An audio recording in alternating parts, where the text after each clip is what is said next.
Ghazipur border पर हम मौजूद हैं और हम लगातार आपको यहाँ की तस्वीरें दिखा रहे हैं। और अब हम मौजूद हैं यहाँ मेडिकल कैंप में, जहाँ आप देख सकते हैं कि तमाम अलग अलग संस्थाओं से यहाँ पर डॉक्टर्स आए हुए हैं। दवाई की भी पूरी व्यवस्था की गई है ताकि यहाँ आंदोलन कर रहे हैं जो किसान हैं उनको किसी भी तरह की परेशानी ना हो। उन्हें इलाज के लिए जो है यहाँ पर डॉक्टर्स भी मौजूद हैं। यहाँ पे जितने भी दवाइयाँ हम लोगों ने अरेंज किया है, हमारे साथ डॉक्टर संदीप हैं, तेजस्विनी हैं, डॉक्टर ज्योति हैं, एंड सम डॉक्टर्स है लेफ्ट ऑलरेडी, बट बहुत सारे डॉक्टर्स हैं जो यहाँ पे इलाज के लिए आए थे। और हम लोग मॉर्निंग से आवर्स से ही हम लोग स्टार्ट करते हैं। बहुत सारे जो समस्याएं हैं यहाँ पे जो अवेलेबल उनको हम निदान करते हैं और उनको सलाह भी देते हैं। ठीक है, तो एक डॉक्टर होने के नाते आप यहाँ पर एक तरह से सेवा भी कर रहे हैं लोगों की, और क्या इस आंदोलन का समर्थन भी करते हैं?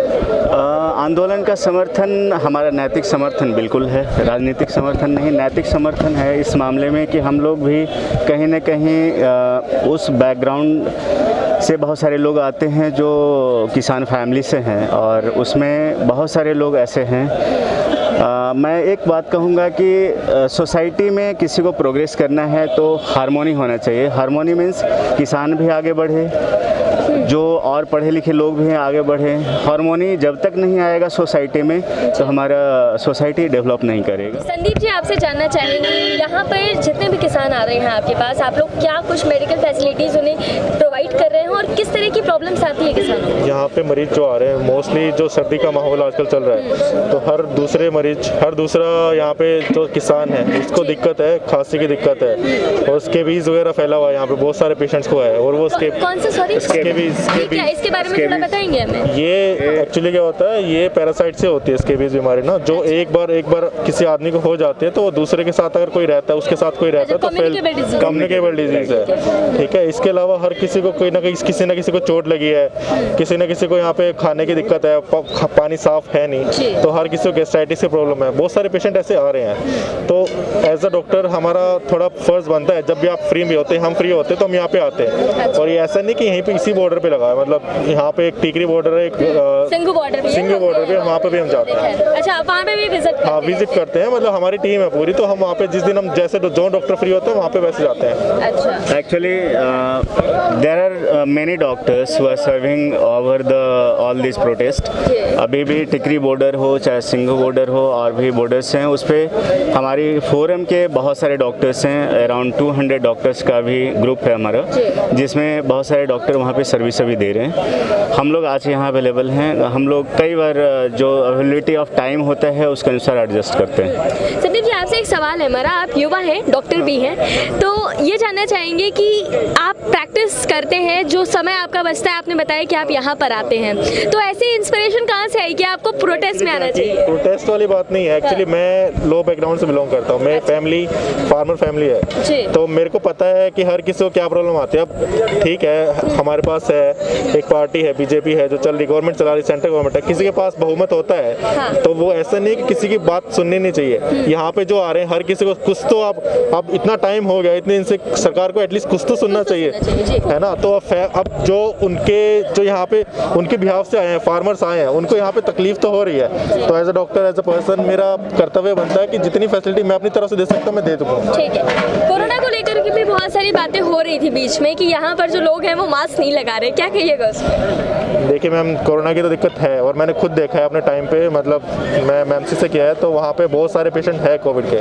अब रिस्क तो है, एटलीस्ट हम नहीं सोच रहे, मतलब मेरा अपनी तरफ से देखा जाए तो एक सेकंड पॉइंट यही है कि जो कोविड के चलते अगर प्रोटेस्ट हो रहा है और गवर्नमेंट इसको नज़रअंदाज कर रही है तो वो लोड तो हॉस्पिटल के ऊपर ही पड़ेगा ना। मेरा नाम ज्योति है।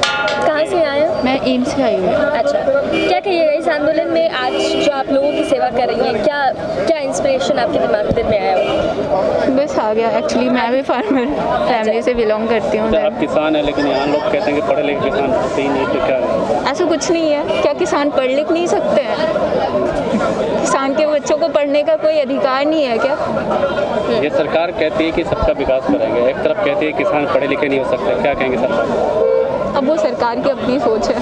नहीं, आप जैसे अभी कह रहे हैं कि किसान है, मतलब जैसे आप ये कहते हैं कि पॉलिटिक्स का बेटा पॉलिटिक्स बनता है ना, हीरो का बेटा हीरो बनता है, एक्टर का बेटा एक्टर बनता है, तो ऐसा क्या होता है कि मतलब पढ़ा लिखा होने के बाद भी किसान का बेटा किसान क्यों नहीं बन सकता?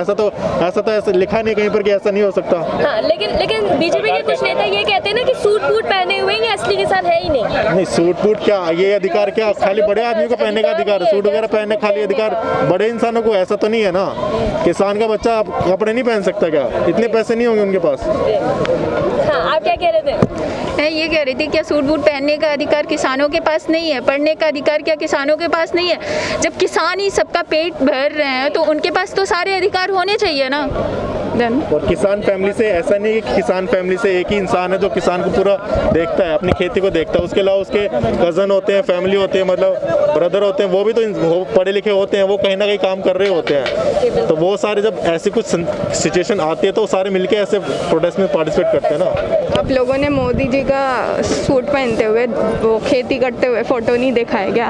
और हेमा मालिनी जी का ऐसे सच धज के काटते हुए फोटो नहीं देखा क्या? तो वो लोग क्या कर रहे हैं फिर? मतलब क्या करना चाह रहे थे? मतलब तो फिर क्या बोलना चाहते हैं कि मतलब वो खुद, मतलब उनके ही दल के जो लीडर है वो क्या बोलना चाहते हैं कि हमारे जो लीडर है वो नाटक कर रहे हैं, मतलब सूट वूट पहन के अगर खेती में जा रहे हैं। हाँ, मतलब फिर वो अपने ही लोगों को कंट्राडिक्ट कर रहे हैं ना।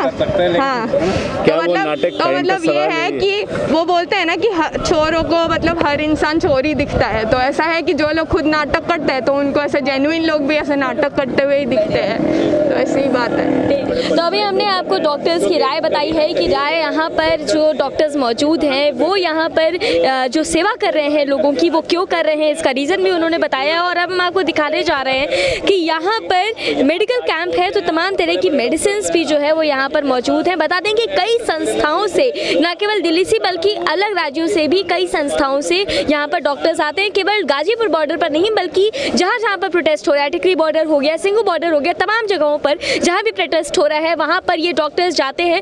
बता दें कि ये इनका कहना है कि ये अपनी ड्यूटी टाइम में से जो भी वक्त मिलता है, इन्हें जो भी खाली दिन मिलता है, उस दिन ये अलग अलग टाइम टेबल बना करके जो है वहाँ पहुँचते हैं। आपसे जानना चाहेंगे दवाइयों के बारे में थोड़ा हमें बता दीजिए कि क्या क्या बेसिक जो मेडिसिन हैं वो यहाँ पर? हमारे पास एक पैरासीटामोल है, ये जनरली कोई फीवर वगैरह होता है तब देते हैं, या ओल्ड एज में किसी को पेन है तब देते हैं, क्योंकि डायबिटिक या हाइपरटेंसिव होते हैं तो उसमें हम डिक्लोफेनाक नहीं दे सकते, तो पैरासीटामोल देते हैं। इसके अलावा हाइपरटेंसिव पेशेंट बहुत ज़्यादा आते हैं तो उसमें हमारे पास एम्लोडिपिन है, एम्लोडिपिन दूसरा एम्लोडिपिन के साथ टेमलिसार्टन है। अगर लगता है आपको बहुत ज़्यादा है, 180 से ऊपर जा रहा है, तो कम्बिनेशन में देते हैं। जनरली क्या होता है, हम रेस्ट का पहले करते हैं पेशेंट का, तो क्योंकि ऐसा होता है कि अगर ज़्यादा एग्रेसिव हो जाता है पेशेंट तो पेन की चलता फिरता आता है, प्रोटेस्ट करके आया है तो बीपी वैसे बढ़ जाता है, तो आधा घंटा रेस्ट करने के बाद फिर हम चेक करते हैं कि बीपी आ रहा है कि नहीं आ रहा है। अगर वो मशीन वगैरह भी है आपके पास? मशीन वगैरह, हाँ, बीपी वगैरह चेक करने के लिए मशीन है, तो हम उसके लिए ये देते हैं। और हमारे पास एक अभी तो पैकअप कर दिया हमने, सेट्रिजिन भी हमें नजर आ रहा है, ये ज़्यादातर जुकाम वगैरह के लिए, जुकाम वगैरह खांसी वगैरह के लिए है। किसी खुजली वगैरह आ रही है, जैसे मैंने बताया थोड़ी देर पहले कि स्केबीज वगैरह यहाँ पे ज़्यादा फैले हुए हैं, तो खुजली हर दूसरे पेशेंट को यहाँ पे खुजली है। ये स्केबीज के क्या लक्षण क्या होते हैं? स्केबीज के लक्षण खुजलियाँ वगैरह होती है और यहाँ पे ब्लैक धब्बे हो जाते हैं उंगलियों पे, यहाँ पे वेब्स पे, यहाँ पे हर जगह होता है। नहीं, मतलब वो फैलता है, मतलब कम्युनिकेबल डिजीज जैसे मैंने बताया, वो पैरासाइट होता है, वो फैलता है। मतलब अगर आप किसी जनरली क्या होता है कि ये हमें दिखता है किसी एक फैमिली में अगर किसी एक मेंबर को हो जाता है तो पूरी जगह वो फैलता है, तो वैसे ही यहाँ पे कम्युनिकेबल हो रखा है। तो एक मरीज जो किसी को कहीं से हो गया तो वो पूरा, क्या दवा है उसकी दवाई अभी हमारे पास है नहीं। अच्छा। परमिथ्रीन होती है दवाई, वो अभी है नहीं। इवरमेक्टिन होती है, 2 दवाई होती है हमारे पास खाने के लिए, लगाने के लिए। तो वो कल हमने आज हमने पेशेंट देखे हैं तो कल हम वो अवेलेबल कराएंगे, यहाँ पे अरेंजमेंट कराएंगे यानी आप। अच्छा, और कोई ऐसी दवा आप खोज रहे थे अभी इसके पहले? ये हमारे पास शुगर वाले मरीज भी आते हैं तो हमारे पास ये मेटफॉर्मिन है, मेटफॉर्मिन की दवाई है। अच्छा, इसका क्या काम होता है? मतलब ये ग्लूकोज हाइपोग्लाइसेमिक होता है ना, शुगर वाले मरीज के लिए हम देते हैं। अच्छा, तो हमने सिंघू बॉर्डर पे देखा था वहाँ पे कैल्शियम और ये वगैरह भी हमारे पास अच्छा ये सारी दवा भी आप रखते हैं? मल्टीविटामिन, कैल्शियम और बी कॉम्प्लेक्स वगैरह सब। विटामिन सी के भी होंगे? विटामिन सी के भी हैं। अच्छा ठीक है। इसके अलावा हमारे पास मास्क भी है, जो भी अगर कोई आते हैं पेशेंट का, सैनिटाइजर हो गया, किसी को ड्रेसिंग के लिए जरूरत होगी, बिटाडिन वगैरह होगा वो भी है, सेवलॉन वगैरह सब मतलब कुछ है। पूरी तैयारी के साथ आप यहाँ पर जुटे हुए हैं और हम आपको साफ दिखा रहे हैं किस तरह से यहाँ पे हर ज़रूरत की चीज़ है, जो भी इलाज के लिए ज़रूरत होती है वो यहाँ पर डॉक्टर्स भी मौजूद रहते हैं। कैसे टाइमिंग का क्या वो होता है, मतलब टाइम टेबल कैसे डिवाइड करते हैं? वहाँ से निकलते हैं, अलग अलग बॉर्डर पे अलग अलग टाइमिंग होता है, अवेलेबिलिटी के हिसाब से होता है। जनरली हम वहाँ से 11 बजे निकलते हैं मॉर्निंग में और यहाँ पर शाम को 5-6 बजे तक रहते हैं। अच्छा 11 बजे से 5 बजे तक हाँ। का। और फिर रात के टाइम? रात के टाइम मैम इतना तो हमारे पास है नहीं, स्टाफ नहीं। हाँ अच्छा ठीक है। यहाँ पे लोकल्स बहुत सारे हेल्पिंग टीम हैं हाँ। और उनको प्रॉब्लम लगता है, then we generally communicate at higher level कि यदि उनको प्रॉब्लम है तो आप भेज सकते हैं।